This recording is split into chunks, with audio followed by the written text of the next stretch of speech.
Қайырлы күн, жағдайларыңыз қалай? Бүгін сіздерге осындай кереметтей болып шығатын крылышки мен ножкидің духовкада қалай күшті, чекеннен де күшті етіп әзірлеуді мәзірін көрсететін боламын. Менімен бірге болыңыздар.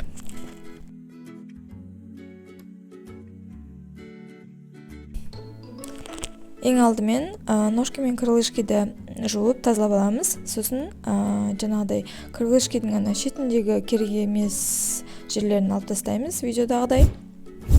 Ал ножкидің шетінде осындай қабыршақтар болады, соларды жақсылап мұқият тазалап алыңыздар.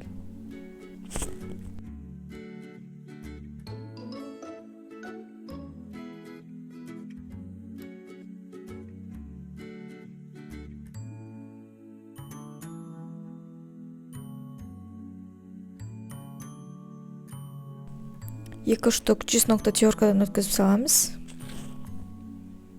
Қара бұрыш,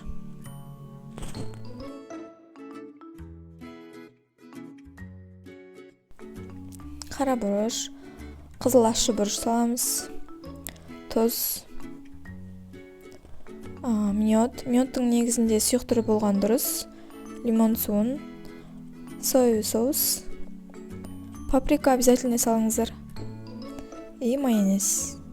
Жақсылап араластырып алыңыздар.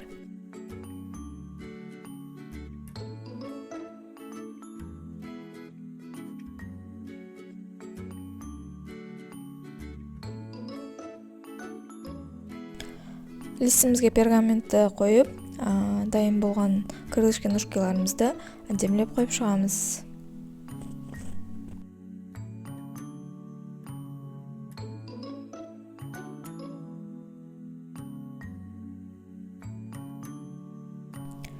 Сармай саламыз. Сіздер қаласаңыздар сұйық май құйсаңыздар да болады. Менікі дайын болды, өте дәмді, сочный, ерекше.